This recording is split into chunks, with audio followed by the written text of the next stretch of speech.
the USA. I was born in the USA. It's literally the only words I know from that song. Same. Happy 4th of July, Flickers. I recently watched Born on the 4th of July, and have you seen that one? With Tom Cruise? Correct. Yes, I have. A long time ago, but yeah. A little depressing. It is a depressing film. Thank you, Oliver Stone, for making me sad. What a strong juxtaposition to what the holiday is usually celebrated. Hey, Born in the USA is not actually a patriotic song. I don't believe so. It's I mean, I would not know because I don't listen to Bruce Springsteen, the Boss. I know we know there's some big The Boss fans out there, but I appreciate him, but I will admit, I don't fully. I just haven't delved deep enough. I haven't gone deeper, you know? But, yes, it's 4th of July. As we're recording this, we might do some festivities later. Maybe a little cooking out. Yeah, I was almost thinking, like, we probably could have done, like, a 4th of July movie. And I even had some in mind, and now I've just forgotten what they were. We could have done Independence Day. I tried watching that, and it just doesn't hold up that well. I don't know why. I feel like some aspects of the 90s just don't age as well. But I still like Independence Day, man. It's got Jeff Goldblum. It's got Jeff Goldblum, for one. God, who's the pilot? Can't quite. The dad, the, like, crop duster pilot. It's not Will Smith. No, it's not Will Smith. It's the fucking fighter pilot. I don't know. I'm Googling. Oh my gosh. Randy Quaid. Okay, yeah. Oh man, that like almost was gonna give me a brain aneurysm if I couldn't think of that. That's good. That is good. That is... So that was one. What else were you thinking for 4th of July? Well, what I posted on the Facebook was Where the Buffalo Roam, which, I don't know. Oh, yeah. For something, to me, like, there's something purely American about Hunter S. Thompson searching for the American dream and the great red shark. I think that Hunter S. Thompson best embodies the American dream of any journalist who's ever lived. Especially when he kills himself at the end. Yeah, especially when he kills himself at the end. Oh boy. Oh boy. He had his ashes like launched into space by Johnny Depp. Or not necessarily space, but you know, via rocket to the inner space, which is sweet. And that's like very similar to how I want my funeral procession to go. So, oh yeah, we've discussed it on the podcast. The trebuchet. The trebuchet. Very good. It's a superior piece of medieval siege weaponry, if you are not aware. I think you said it before, but this is Far Out Flicks. Oh yeah, Far Out Flicks. I'm Braden. And I'm Andrew, and we're your hosts. Back again this week, even on a holiday. Honestly, I think today's topic still fits. What is more American than Nick Cage? Dude, Nick Cage is the actual epitome of America. I'm going to retract my earlier Hunter S. Thompson and fully endorse Nick Cage as America's best representation in thespian form. He's America's sweetheart. I don't know if he officially has been given that title, but I'm doing it right now, right here on this podcast. Did we say the title of the movie, or did we just like say Nick Cage? We just said Nick Cage, but today we're doing The Unbearable Weight of Massive Talent, which is the load that Nicolas Cage carries on his shoulders every day of his life. It must be truly exhausting. It must, and that's probably why he's had allegedly multiple nervous breakdowns and... I'm just making that up. Spending habits that would make oil sheiks blush. Well, he actually had the Shah of Iran's Lamborghini. Yes, one of many absurd purchases, but they all sound pretty. The thing is I read through the list of like the you know, poor financial decisions that he has made or whatever, and I'm just like, they're all fucking awesome. And agree. So let's go through those. Let's just get those out of the way. I've got a short list, and this doesn't even begin to cover it. But one is a tie into our last episode. He buys shrunken heads and collects them. That's so fucking cool. I didn't even see that on That my is list. cool. That I don't think, that might not be some of his more expensive purchases, but it's just one more check mark of his eccentricities, He collects dinosaur skulls. Yes, he had to return one to Mongolia because it was stolen. I mean, I feel like if is it even worth buying some exotic ancient artifact or fossil if it wasn't smuggled out of the country? I don't know. I think that I want Indiana Jones to be real, and if that means I only buy stolen artifacts, well, so be it. If that shrunken head was not smuggled out in someone's asshole, I don't even want it. It's I mean, bigger objects go up assholes all the time. I mean, it'd have shrunken enough. It's not even that much of a stretch. No pun intended. Dude, it's still like the size of like a fucking softball at least. I don't know. I think they can get them down to the size of a prune now. The new technology. With the new shrunken head tech, advances in shrunken head technology. Correct. Down to a raisin. Probably right. How do you think we get microprocessors? It's the same shrink ray that we use for our shrunken heads. But yes, dinosaur skulls, multiple European castles, which is pretty cool. Multiple yachts. Yep, again, check, sounds good. Highly venomous albino cobras.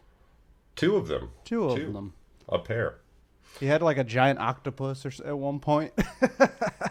He bought a haunted house in New Orleans. Yes, the Lalari Mansion, which basically was home to a serial killer who did horrible, like Mengele type experiments on slaves.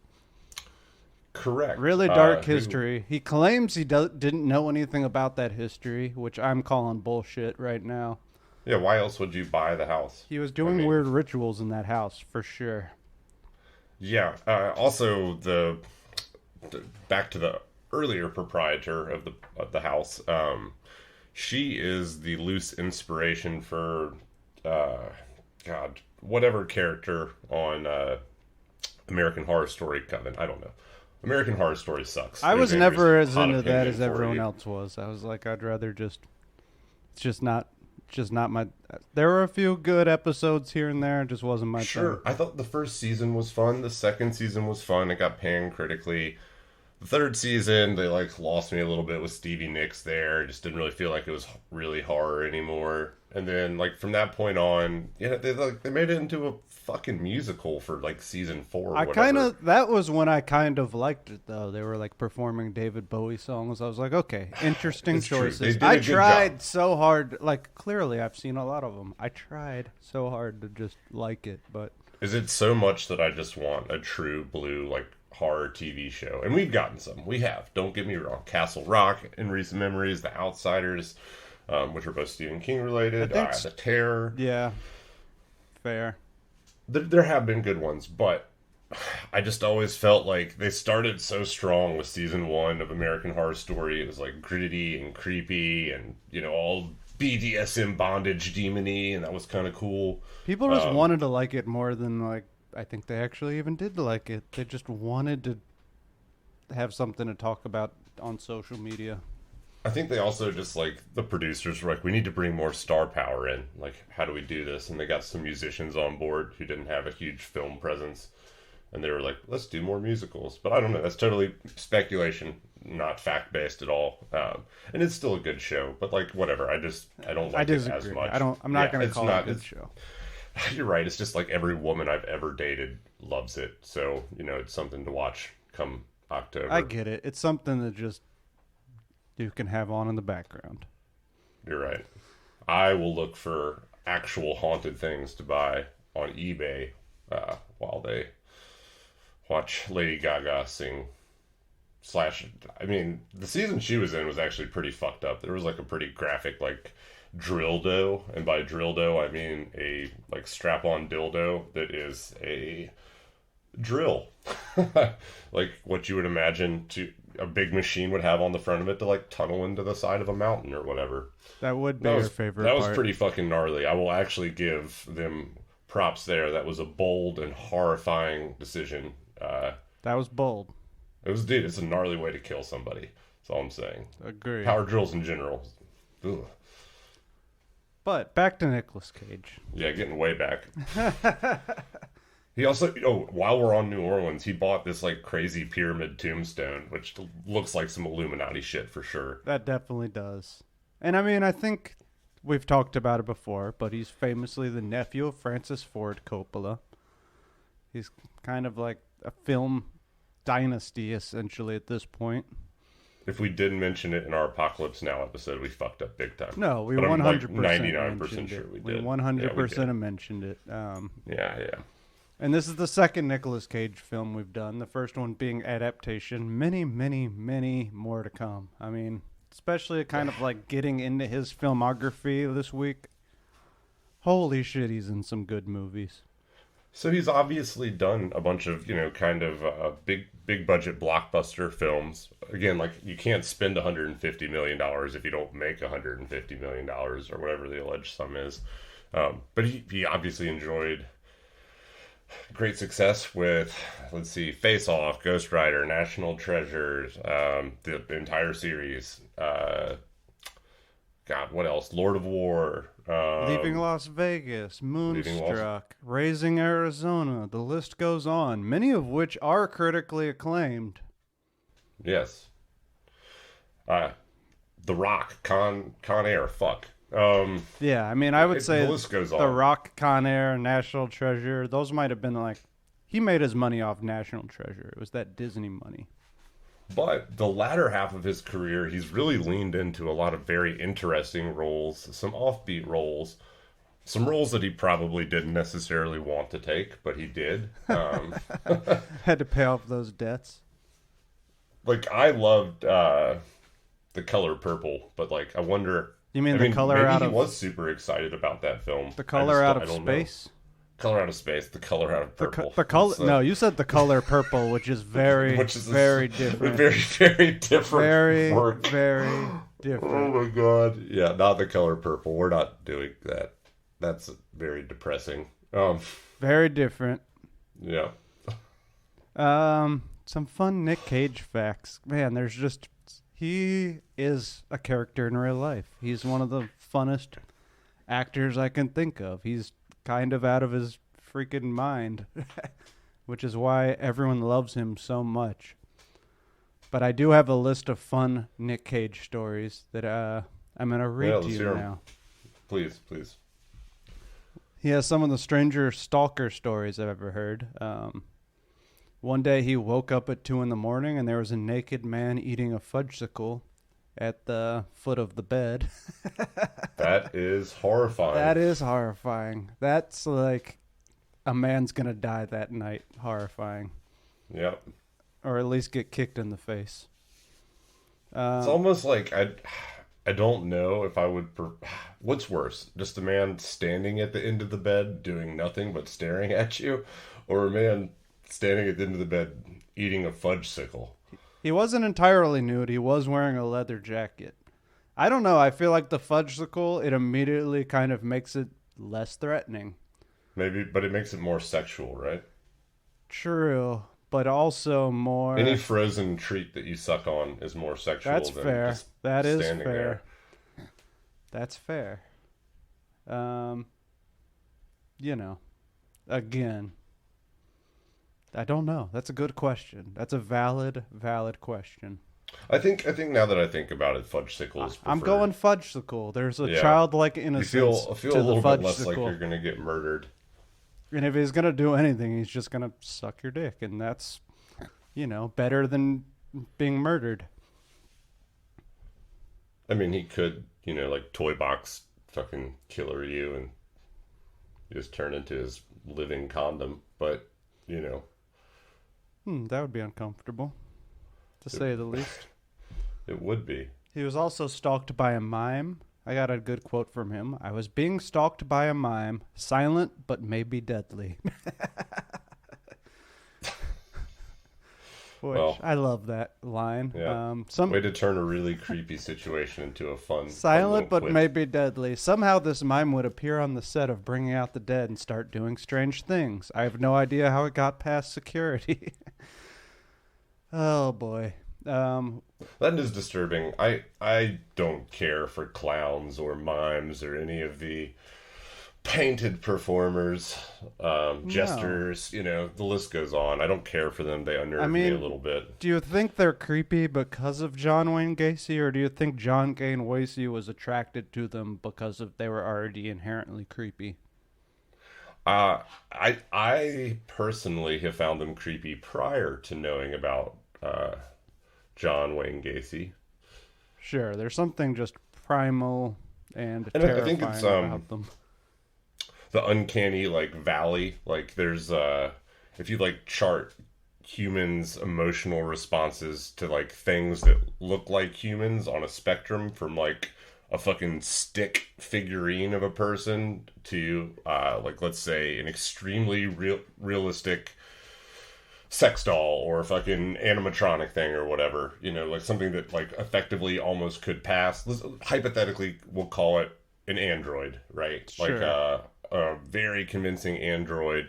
There's this certain point where it's they become more threatened at a certain threshold when something looks approximately like a human. Interesting. And then after that, once it gets closer to human looking, it looks people are less threatened by it. So once it gets to the full android phase, it's okay, that's fine because it's indistinguishable. They're fully just horny at that point. But there's this window essentially where it's vaguely humanoid, living but not quite exactly human, where people have this very primal fear-based response, and a lot of people say it's because fucking aliens, other people say it's because of other forest demons or specters back in the day taking on approximate human forms. Who knows? There's a lot of fun ideas out there about its origin and why that is built into our lizard brains somehow or another. But I'll bite. I digress. It makes sense though. Yeah. Once he was arrested for being drunk and disorderly in New Orleans and was bailed out by Dog the Bounty Hunter, who is his personal That's not normally friend. how that goes. Normally Dog is bringing people back to jail, not springing them out. Oh yeah, well yeah, exactly. But yeah, it's fun. Only Nick Cage would be sprung from a jail by Dog the Bounty Hunter. Once he was on a plane with Charlie Sheen. That's the least surprising thing you've said so far. Yeah, exactly. They would be friends, right? Yeah. There was allegedly cocaine involved in this incident. Allegedly. No way. No way. Nick Cage grabbed the PA system and announced that he was the pilot, he was not feeling well, and he was losing control of the aircraft. That is not something that you should ever say on a plane unless you are the pilot and you're not feeling well and you are losing control. And even then, maybe the co-pilot just takes over and you shit your brains out or whatever. Right. You still should. That's like yelling fire in a fucking crowded theater. That's how people accidentally die. Yeah. Once he took mushrooms with his cat. I have a fun quote from him about this experience. He says, okay, let's hear it. I remember lying on my bed for hours, and Lewis was on the desk across my bed, and we just stared at each other for hours, not moving, just staring at each other, and I had no doubt that he was my brother. Love it. I don't even like cats that much. No. Actually, I don't like cats, but I'm glad that Nick Cage had that special moment with his.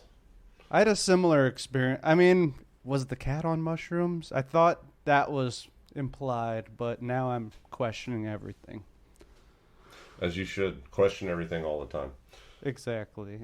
He calls his acting technique nouveau shamanism, which... Emphasis on nouveau. Correct. Nouveau. Nouveau. Nouveau? Nouveau? I had to look up how to Malkovich. pronounce that.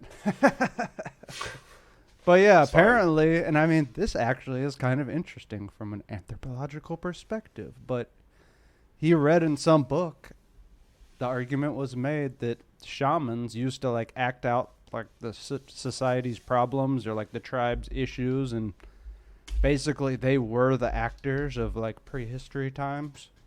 And they would often dress up like things and perform these dances and these rituals Mm-hmm. and he says nouveau shamanism was just something I came up with. I thought it sounded cool. And much like the actors of today, they frequently sacrifice children. No, Correct. And did drugs. Not all the actors do that, but some might. But yeah, so going into this movie, The Unbearable Weight of Massive Talent. It's first of all, let's just say we're gonna spoil this movie later. We'll let you know when we're getting to the spoilers. We're gonna try really hard to actually not spoil this one that much, though. Just the best parts. Yeah, just no. We're dedicated to trying, because we talked about this is going to be a little bit different than usual, just because it is so new and so few people have probably seen this so far. We're gonna try actively to throttle back our artistic critique of the film sequentially. Like we're not doing that this time. So yeah, let us know what you think about that. But yeah, we'll see.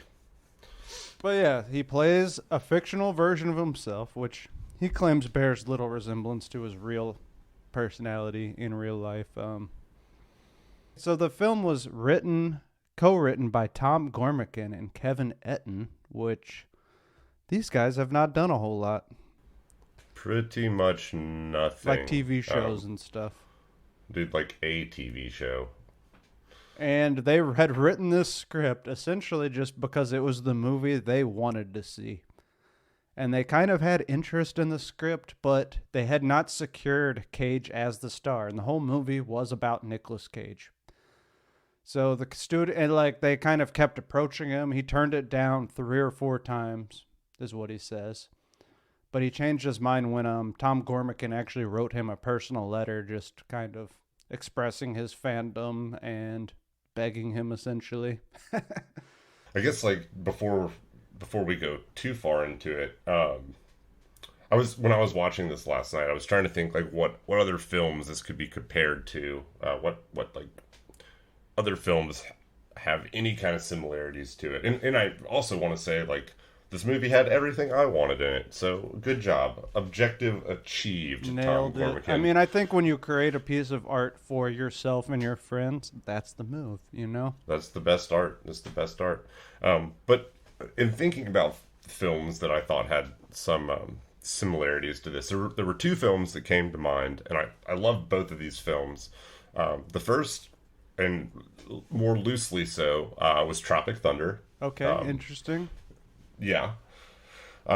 In that it's a movie about making a movie. And also just is like over the top, very comedic, but has action scenes as well. But also 7 Psychopaths. Oh, that's and I think that this film has, more than anything else, has a lot in common with it.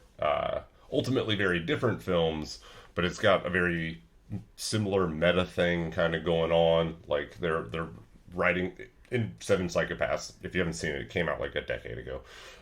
Longer than that. Longer than that. They're making, essentially a film within the film, or they're trying to write the script for it, which is kind of a theme in this movie. I'll agree with that. Interesting. I hadn't even made that connection, but and it has very similar tones. Sometimes very serious, sometimes very whimsical.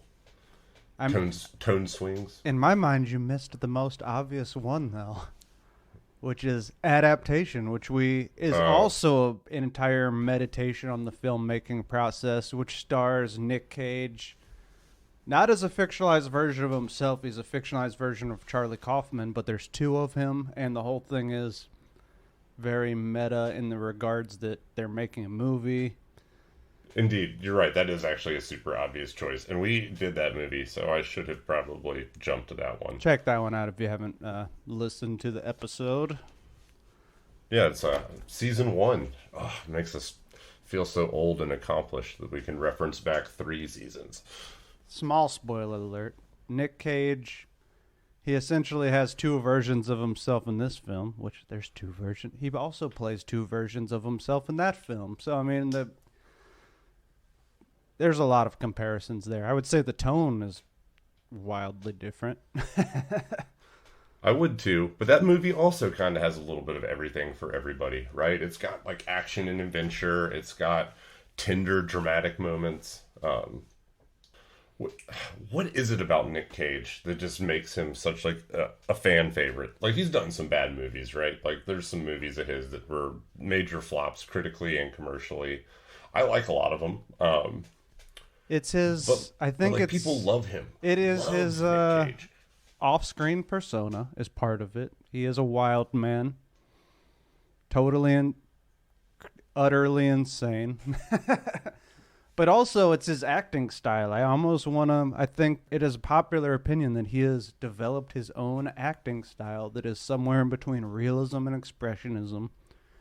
He doesn't play a character. He doesn't always make the most realistic choice. He makes very interesting acting choices, right? Yeah, for sure. As demonstrated by the YouTube video, Nick Cage loses his shit, which we were talking about before. It's an internet goldie. If you haven't seen that, oh my god! Like, I'm going to assume you're like under 18 years of age, so you shouldn't be listening to this podcast, anyways. But do, because we need the listens. Check it out. It is fucking hilarious. Check it out, Nick. Dude, that was Nick like Cage. a huge internet thing, man. That was big. Yeah, and I mean, I would assume most people who are listening to this have seen it. But if you haven't, that's all you need to know. Just watch that video. I think that is also part of his legend, is that compilation. Not the bees! Not the bees! Piss, blood! A, B, C, D, E, F, I'm a vampire. G, H, I, J. I'm a vampire! He makes very interesting fucking bitches! He makes interesting choices. And it's done, the video's done over like the music from fucking Requiem for a Dream. It's amazing. I mean, that's why. I think if you hadn't, and I mean, I'll admit, I don't know when I saw that video. Maybe it was like 10 years ago. Dude, it was easily 10 years But ago.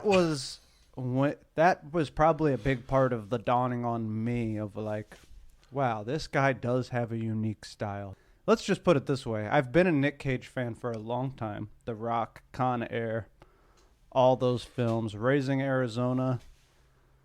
But I don't... Oh, I didn't even mention that earlier. That's not a good one. Which one? Raising Arizona. I think I mentioned it. But anyway, You probably did. It's one of his best ones. Yeah. But he has ones where he makes wild artistic choices, and then he has ones that he plays more straight, like National Treasure. And I mean, it's easy to just, for the interesting indie films to be overshadowed by the National Treasures, you know? Sure. I really like The Weatherman, which is not necessarily a super popular film of his, but I thought that he was really good in it, playing a very kind of like melancholic dude in his, midlife, who basically has life just laid out for him, right? He's a weatherman. It's like the sweetest job in the world. You don't even have to be good at it. You just like stand in front of a camera and, tell people what your team of meteorologists think the weather is going to be. I remember enjoying that, but I will also admit that I get that one confused with The Family Man, which also stars Nicolas Cage. It does. He has so many... That's fair. While we're on this subject of how many movies he's done, The Unbearable Weight of Massive Talent, his 100th film.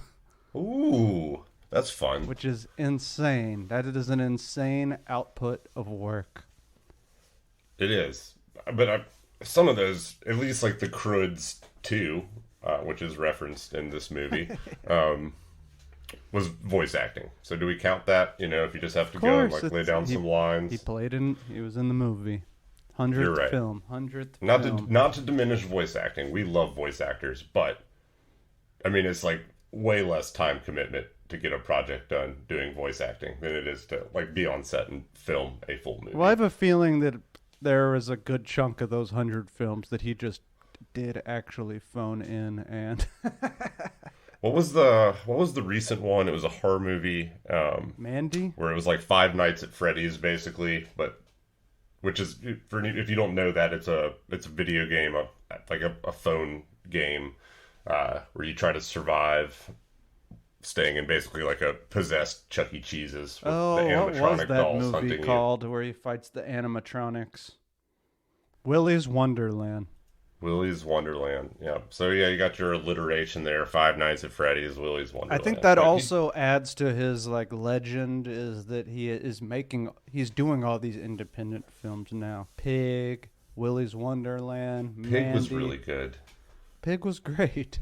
Pig was great. There was another one recently, that was kind of like this like pseudo cyberpunk like samurai film that he did.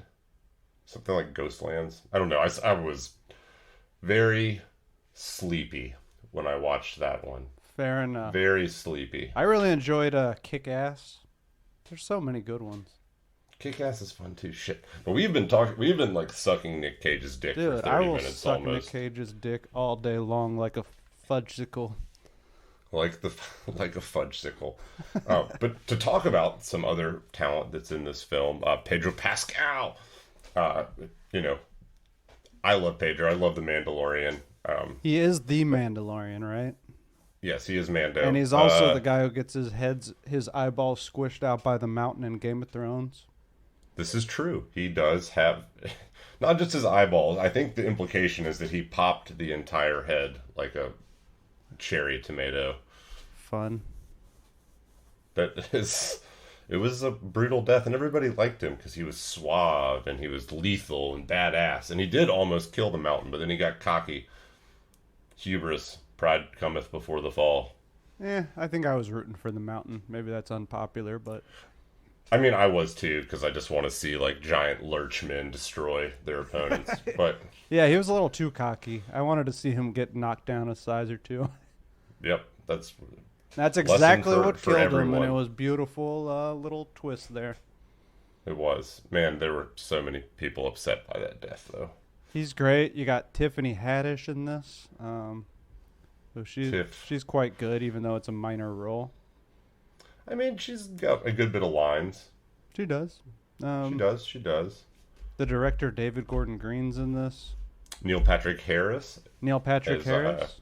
Is Nick Cage's manager or agent, one of the two. I always get those two mixed up. He's great in this, too. Yeah. I think he's the agent, right? I mean, I couldn't tell you what the difference really is, but I was thinking he was the agent. I think agents are often attorneys. I think they also get the roles. They're the ones who get the roles, I believe. But anyway. Yeah. Yeah, but it was hard to get. I mean, the whole film hinged on getting Nick Cage. But I do want to just point out that if they couldn't get Nick Cage, I have to imagine these were just like ideas that were floated rather than like things that were being very seriously considered. But the writers said they either wanted Daniel Day-Lewis or Christian Bale to play the role of Nicolas Cage.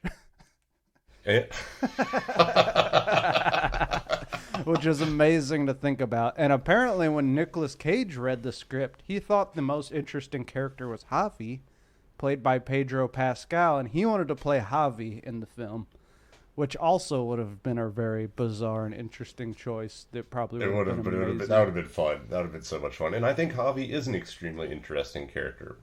But I think it would be super fun to watch either of like basically our generation's most esteemed method actors play Nick Cage. Right. Daniel Day-Lewis, he comes out of retirement to play Nicolas Cage. Yeah, only for Scorsese films, but fucking Tom Gormican's gonna fucking line him up this time. Dude, I mean, that would have been legendary. That would have added to his personal legend.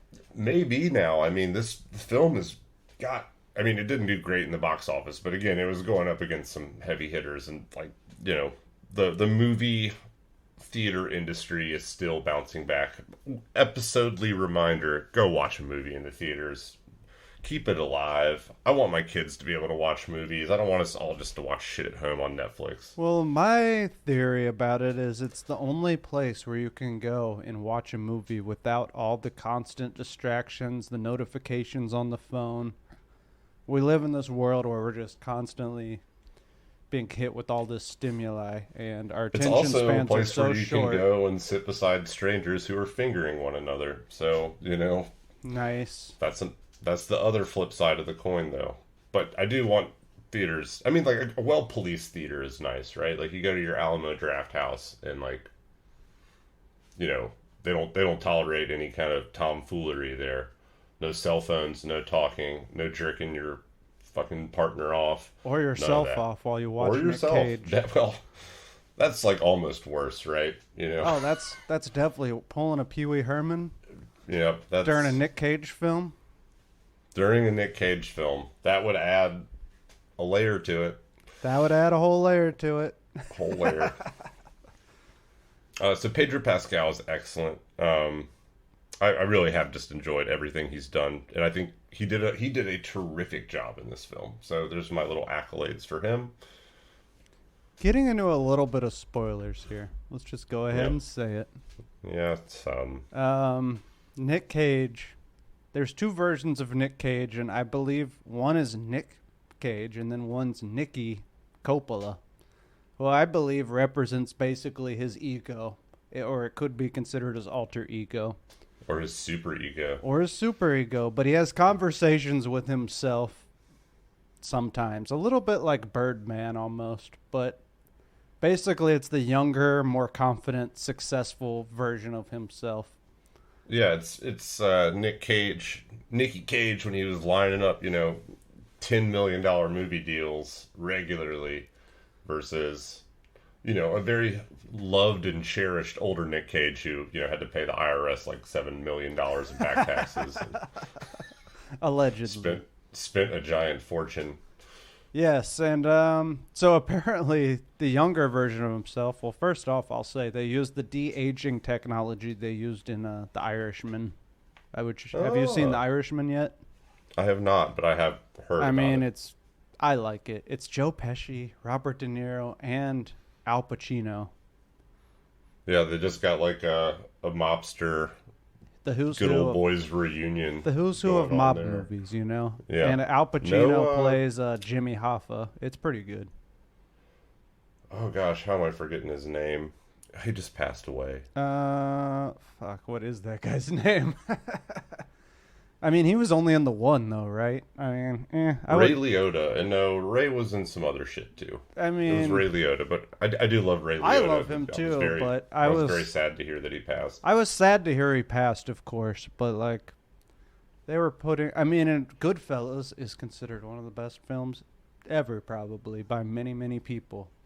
Indeed. But that was by far his biggest role, and, like, his only... super I feel like he ended up being like a disgruntled cop a bunch after that, which he also played pretty well. I mean, controversial opinion. I'm gonna call him basically a one-hit wonder. I know that's gonna make some people mad, and I just don't care. Yeah, we don't care anymore. I mean, we do. We actually really care. Please about like approval. us, please. But that's fine. I don't think that's too bold of a statement. I think you're allowed to say that. But yeah, so originally they were gonna make this Nicky, his alter ego character in the film, based off his character from Con Air with the long haircut, which I just love his character in Con Air. It's so amazing. Con Air might be one of my favorite Nick Cage movies. It's just so absurd. It is so absurd. I actually caught the end of that in a bar in Pennsylvania. Steve Buscemi, John Malkovich, Recently. John Cusack. That's a good cast. It is a good cast. But yeah, eventually what they ended up doing was basing that character, his alter ego, off of an interview we did with Terry Wogan on this UK TV show. Which, if you haven't seen this, look it up. Just Terry Wogan, Nick Cage interview. But he comes on stage wearing a leather jacket. He does a front flip, basically. And then he's doing karate kicks and starts throwing money into the audience.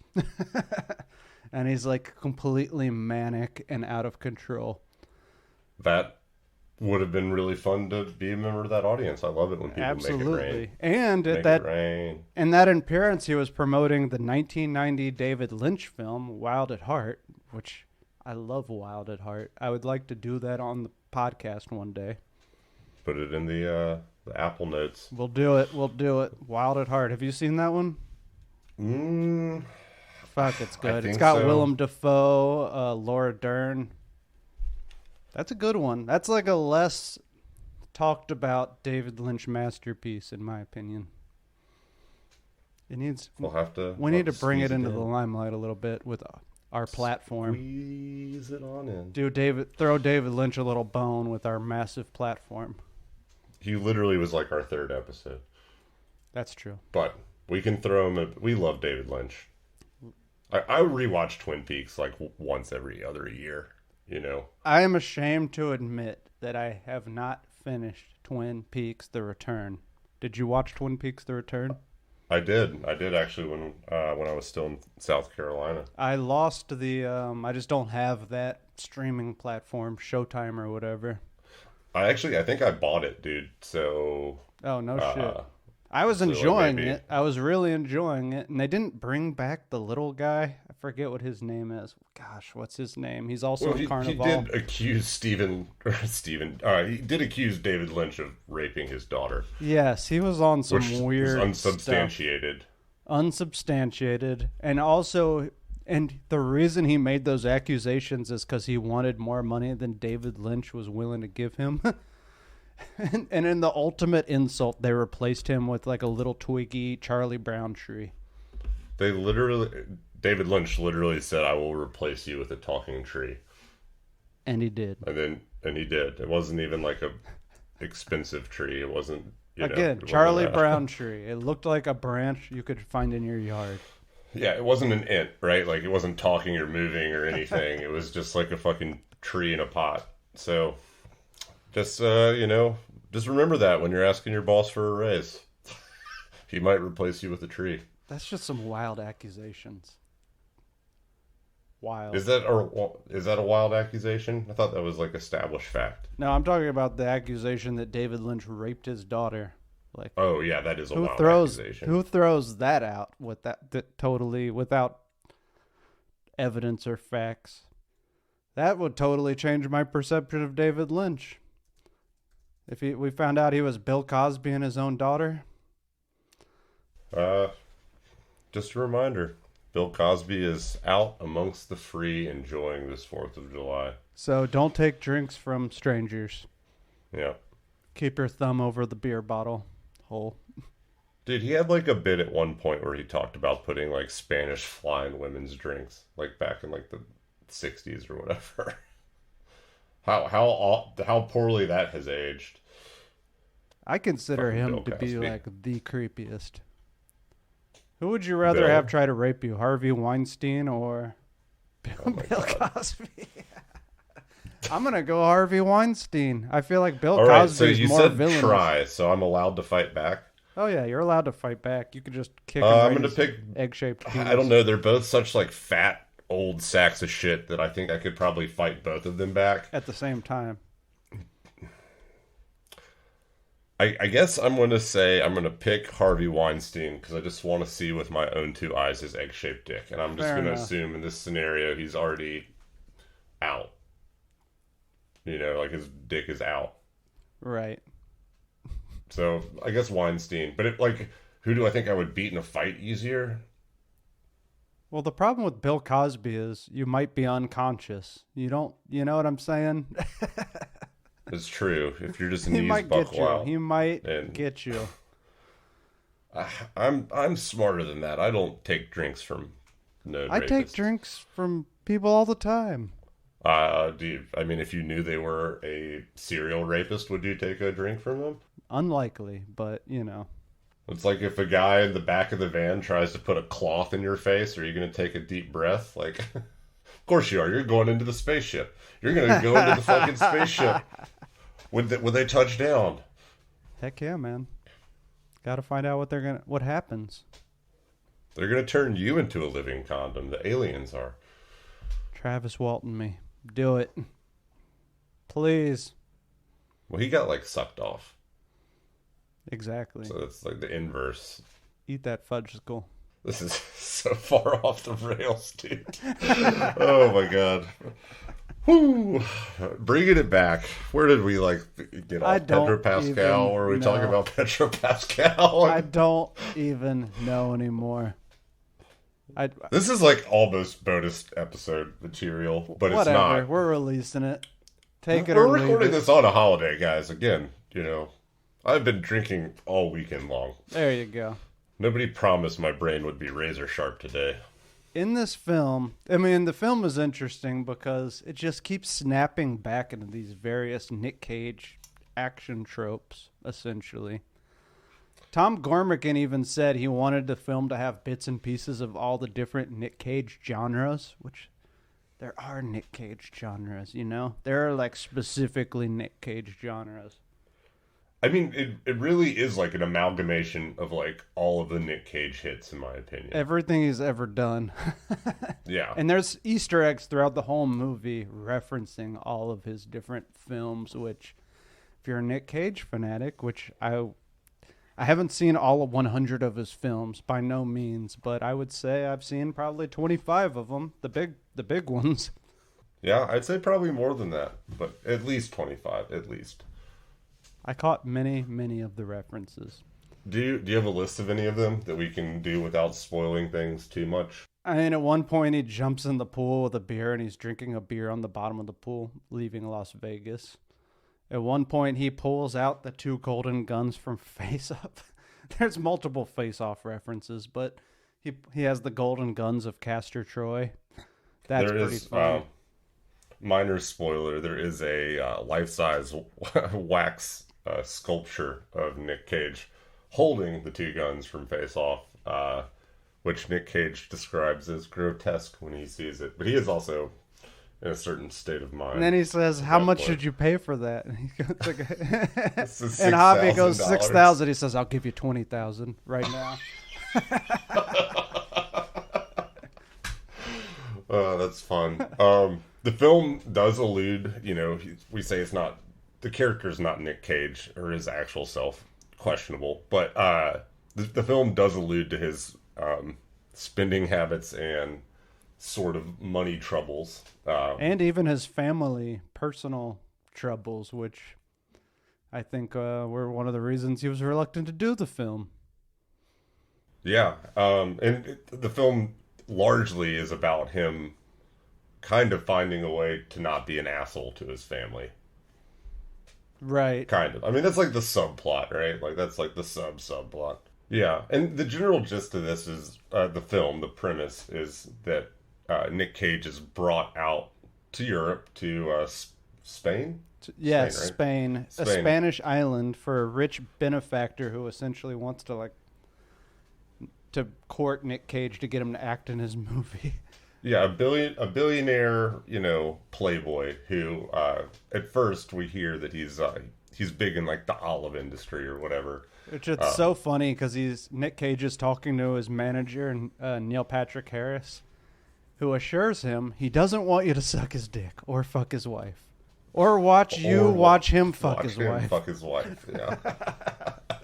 Which, that's the kind of assurance you need when you go to an island. Islands are scary. Things can happen on islands.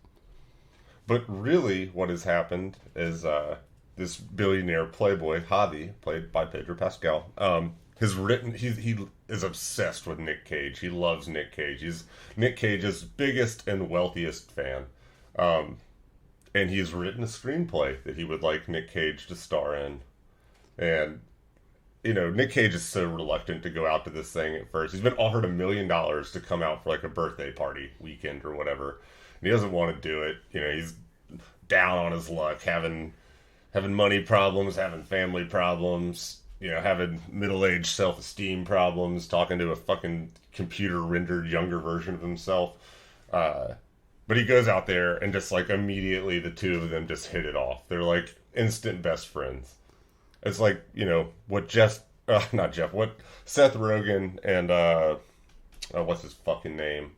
James Franco's friendship looked like initially before, Their big he was falling accused out. of being before he got accused of being a rapist. Seth Rogen is on a high horse. I'm just going to say that. I don't know about the details of that, but Seth Rogen is always judging everybody. Yeah, he's lost some of my favor as time has gone on. I used to watch like everything that he did, and he's still very funny. He doesn't even do anything anymore. He's just he just he's judges just an others now. Yeah, but it's like part bromance, it's part action movie, it's part drama, it's part comedy. It hits every Nick Cage genre. And they even talk about like when they're discussing this plot, because they kind of like agree to work on the script together. That that like it's gonna have something for everybody. Which is the Hollywood blockbuster's goal, right? You want to have something that brings every audience member in, fills every seat. You want to be a Top Gun. They make lots and lots of money. Early on in their friendship, they bond over this silent era German film called The Cabinet of Dr. Caligari, which Nick Cage's daughter hated.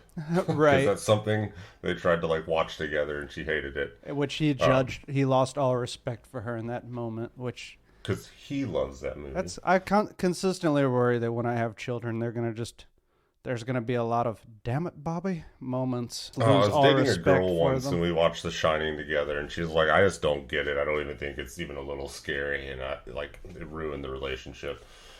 I get it. So my own kids probably won't be excluded from that same scorn if they choose to have bad taste in film. Damn it, Bobby.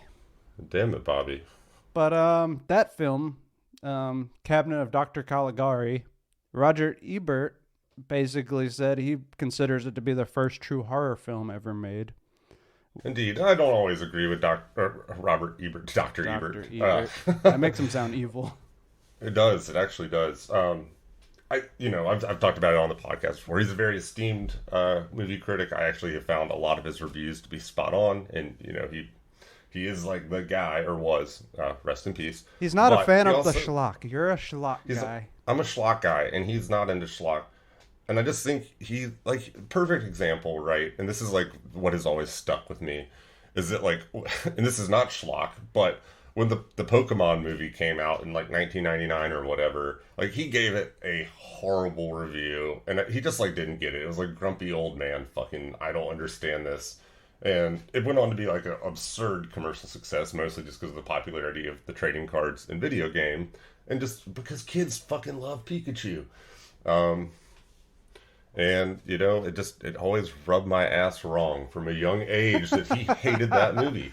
That's the moment you turned your back on Roger Ebert forever. It is. That's the moment. And turned my interests to Pikachu sex dolls. Interesting. Indeed. I don't hold that. We talk about that's like a Far Out Flicks joke. It's an inside joke, listeners. I don't actually have a Pikachu sex. Not yet. Not yet. But if one of it takes a while to commission. If a member of the audience wanted to, send that to Andrew, he would make use of it. I mean, like not on camera. That's going to that's bonus content. That's going to cost you a Patreon subscription. Oh dear God. So back to the movie.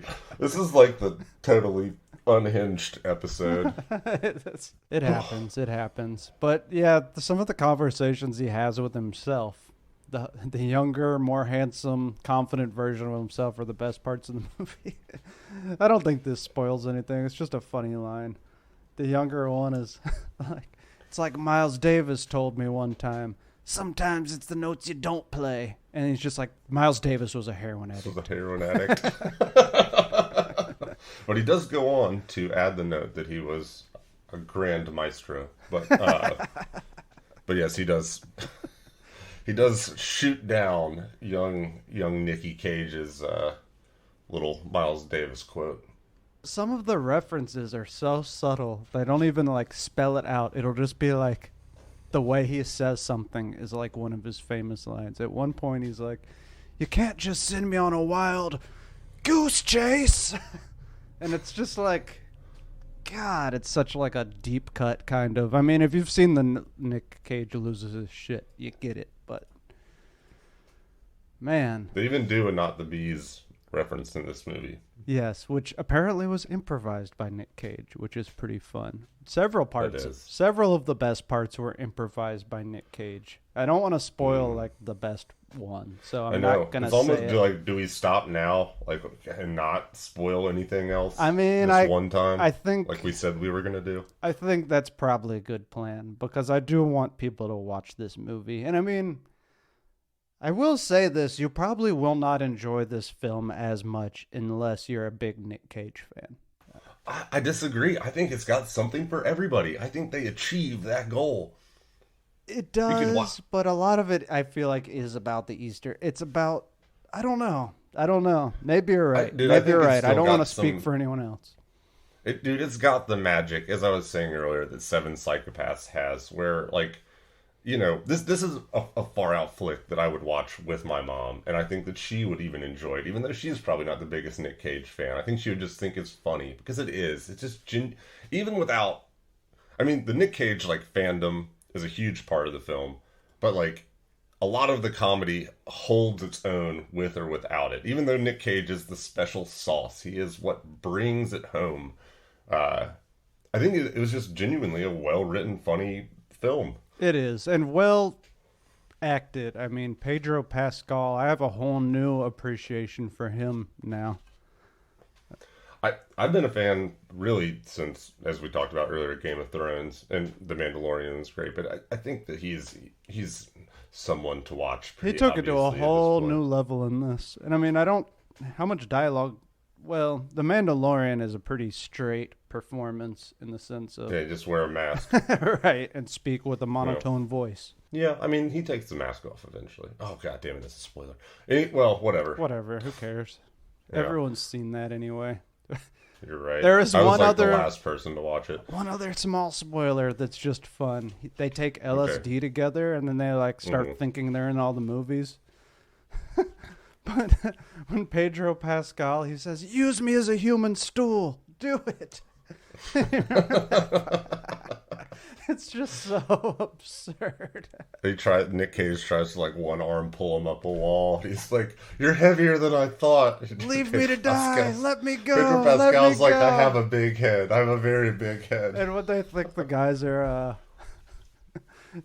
when they think the guys are watching them, it becomes like a paranoid spy thriller. And then it's just like two old guys eating ice cream. Oh, God. Watch this movie. Yeah, they perfectly captured the paranoia that sets in under the recreational use of psychedelics sometimes. Yeah, it's this one's gold. I had not seen this before this week. Thoroughly enjoyed it. I liked it so much I watched it twice.